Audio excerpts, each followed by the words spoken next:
Fala, abençoado! Bem-vindo ao canal Prática Criminal 24 Horas. Neste canal a gente conversa a respeito de direito penal, processo penal e assuntos correlacionados. Nós estamos tratando em algumas aulas a respeito da teoria geral dos recursos. Para retomar a nossa aula, vamos ver aquilo que já foi demonstrado nas aulas anteriores. Nas aulas anteriores, nós vimos com relação à teoria geral dos recursos, a respeito do seu conceito, nós já tratamos, a respeito da sua natureza jurídica, já falamos também. Na aula de número 2, nós entramos no assunto princípios e iniciamos pelo princípio do duplo grau de jurisdição. Dentro do duplo grau de jurisdição, falamos sobre a necessidade ou não do recolhimento à prisão para recorrer e também tratamos a respeito dos acusados com foro por prerrogativa de função. Na aula de hoje, nós vamos falar a respeito do princípio da unirrecorribilidade das decisões. De antemão, já citamos que este princípio também é conhecido pelo nome princípio da unicidade ou ainda princípio da singularidade. Ambos querem dizer a mesma coisa. Querem dizer que, em regra, o recurso será unitário para a decisão ou sentença pronunciada pelo magistrado. Então, a cada decisão recorrível corresponde um único recurso.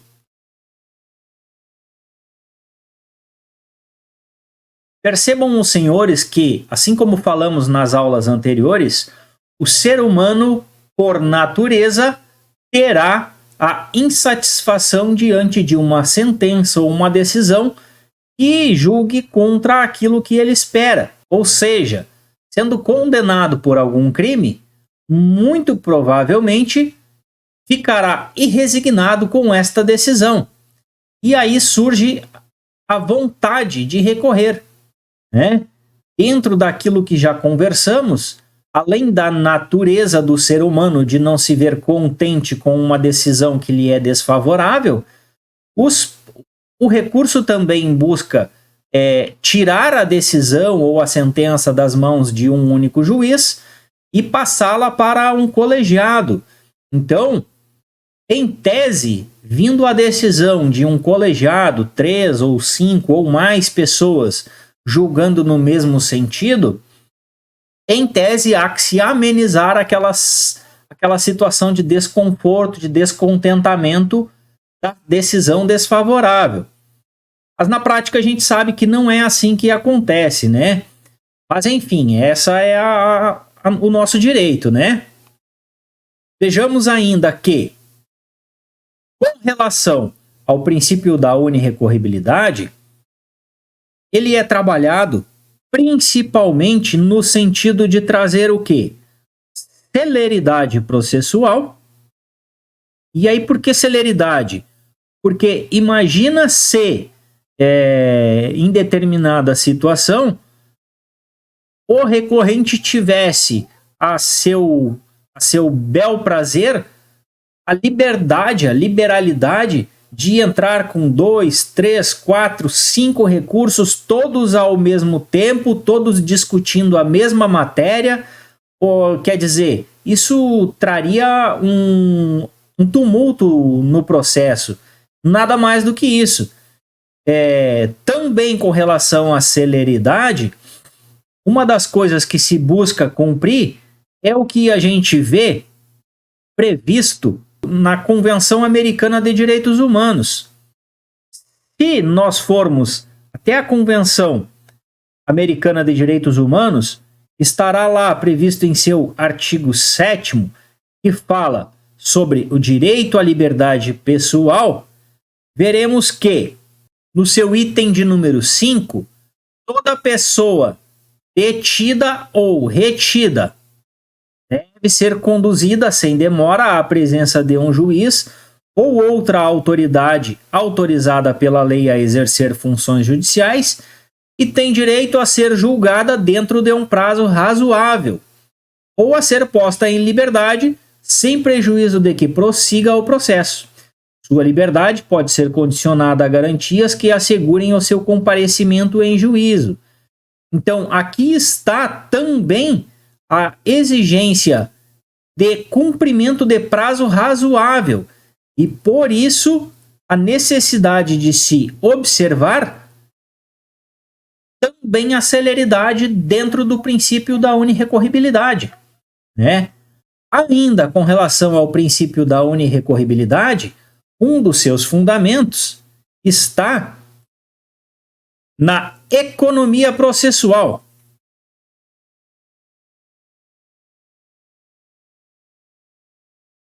Com relação à economia processual, o que se espera é que o judiciário alcance a maior efetividade possível, despendendo o mínimo de recursos financeiros necessários. Isso é o que espera toda a sociedade, que o judiciário possa cumprir o seu papel, gastando o mínimo possível e que, mesmo gastando pouco, possa alcançar resultados, efetividade. Para subsidiar aquilo que temos comentado até o momento, poderíamos utilizar o artigo 593, parágrafo 4º do Código de Processo Penal. Neste artigo em especial, vemos que sua previsão diz o seguinte: quando cabível a apelação, não poderá ser usado o recurso em sentido estrito, ainda que somente de parte da decisão se recorra.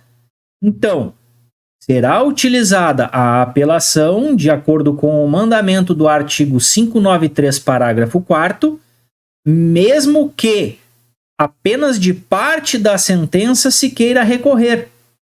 Vejamos isso na prática como funcionaria. Tomemos, por exemplo, a situação em que existe uma sentença que julga a extinção da punibilidade para um crime A e condena por um crime B. O indivíduo, então, cometeu 2 crimes, crime A e crime B. Na sentença, o juiz julga pela extinção da punibilidade com relação ao crime A, mas condena pelo crime B. Então, perceba, uma vez que existe condenação no processo, sabe-se que o recurso adequado é o recurso da apelação. Com relação à sentença que julga pela extinção da punibilidade, sabemos que existe previsão no artigo 581, inciso 8º, que caberia ao rese. Da sentença que julga pela extinção da punibilidade, caberia ao rese. Isso está previsto no 581, inciso 8º. Porém, tendo em vista que se trata de uma sentença que tem em seu bojo uma extinção da punibilidade combinada com uma condenação, não caberá ao rese e sim a apelação, mesmo que se queira recorrer apenas com relação à extinção da punibilidade. Isto é o que a doutrina chama de princípio da consunção-absorção dentro do processo penal.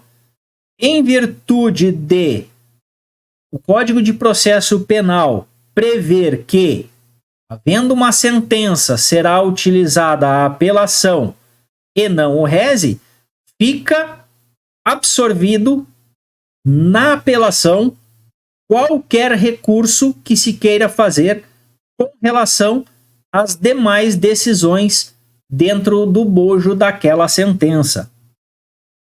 E como bem sabemos, quando se fala em regra, e estamos tratando de uma regra, qual seja a unirrecorribilidade dos recursos, quando se fala em regra, no direito sempre temos as exceções.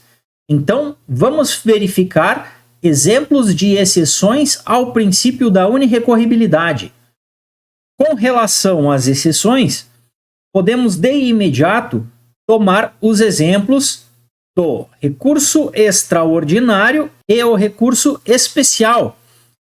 Veja que, de acordo com o artigo 638 do Código de Processo Penal, o recurso extraordinário e o recurso especial serão processados e julgados no Supremo Tribunal Federal e no Superior Tribunal de Justiça na forma estabelecida por leis especiais, lei processual civil e pelos respectivos regimentos internos. Se verificarmos com relação à norma que hoje prevê o processamento do recurso extraordinário e do recurso especial, encontramos a previsão legal no artigo 1031 do CPC, Código de Processo Civil. Vamos dar uma olhada no que diz o artigo 1031 do CPC. Adentrando a Lei 13.105, Código de Processo Civil, vamos buscar pelo artigo 1031. Neste artigo, vemos a previsão de que, na hipótese de interposição conjunta de recurso extraordinário e recurso especial, os autos serão remetidos ao Superior Tribunal de Justiça. Concluído o julgamento do recurso especial, os autos serão remetidos ao Supremo Tribunal Federal para apreciação do recurso extraordinário, se este não estiver prejudicado. Se o relator do recurso especial considerar prejudicial o recurso extraordinário, em decisão irrecorrível, sobrestará o julgamento e remeterá os autos ao Supremo Tribunal Federal. Na hipótese do parágrafo 2º, se o relator do recurso extraordinário, em decisão irrecorrível, rejeitar a prejudicialidade, devolverá os autos ao Superior Tribunal de Justiça para o julgamento do recurso especial.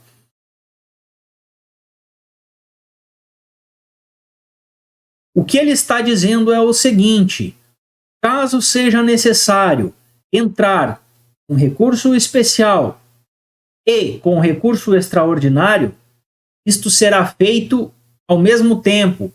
Apresentar-se-ão o recurso especial e o recurso extraordinário no Superior Tribunal de Justiça. O relator daquele tribunal verificará se é caso de julgar o recurso especial ou se é caso de encaminhar o recurso extraordinário para que seja julgado pelo STF. E assim também atuará o STF. Se entender que não é o caso de julgar primeiramente o recurso extraordinário, devolverá para o STJ para que julgue então o recurso especial. Mas veja, o que a lei diz é que, havendo a necessidade de se combater uma sentença com recurso especial e recurso extraordinário, ambos deverão ser protocolados conjuntamente no STJ. E ainda, como exceção ao princípio da unirrecorribilidade, nós podemos tomar o seguinte: embargos infringentes e de nulidade contra a parte não unânime de decisão proferida pelos tribunais de justiça ou TRFs no julgamento de apelações. Então, vamos até aqui. Perceba, uma vez julgada uma apelação, havendo decisão não unânime por parte de Tribunal de Justiça ou TRF, estará aberta a possibilidade de esta decisão ser embargada por embargos infringentes ou embargos de nulidade. Perceba que, quando falamos de embargos infringentes de nulidade, estamos nos referindo a dois recursos. São distintos. Quando falamos de embargos infringentes, estamos, na verdade, nos referindo ao mérito.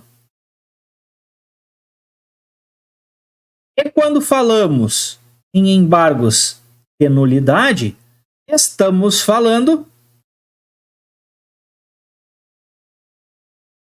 sobre o processo, ok?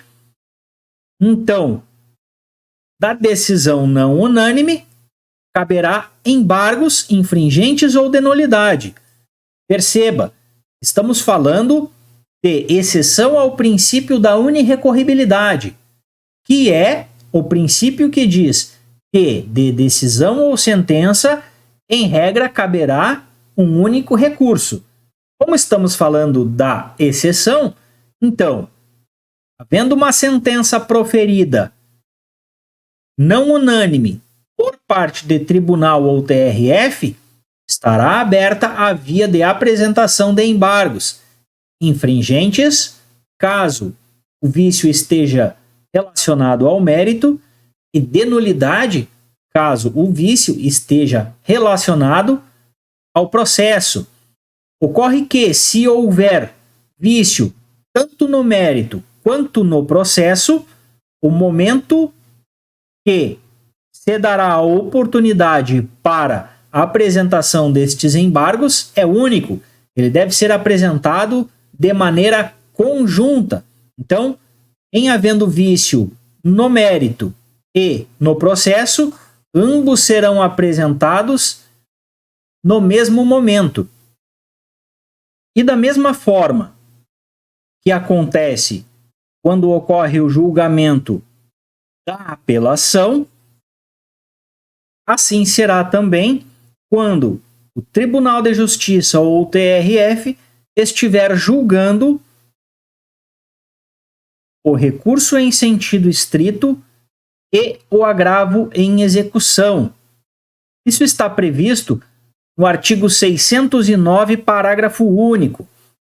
Então, veja, da mesma forma que acontece quando o Tribunal de Justiça ou o TRF julga uma apelação e profere uma decisão não unânime, também acontecerá quando o Tribunal ou o TRF julgar o recurso em sentido estrito e o agravo em execução. Em a decisão sendo não unânime, gera ao prejudicado o direito a embargar a decisão, seja por embargo infringente, seja por embargo de nulidade. Da mesma forma, poderá ser impetrado embargo infringente e de nulidade no caso de recurso extraordinário e especial. Veja, no julgamento do recurso extraordinário e no julgamento do recurso especial. Quando, então, de uma decisão não unânime for possível, desde que haja fundamentos constitucionais e legais que autorizem tais impugnações. Repita-se, estamos falando aqui de uma exceção ao princípio da unirrecorribilidade e, sempre que for preciso apresentar embargo infringente e de nulidade, havendo vício na decisão ou sentença com relação ao mérito e ao processo, estes embargos serão apresentados conjuntamente. Com relação ao princípio da unirrecorribilidade, era o que tínhamos para tratar hoje. Espero que você tenha gostado e continue assistindo às nossas próximas aulas. Muito obrigado.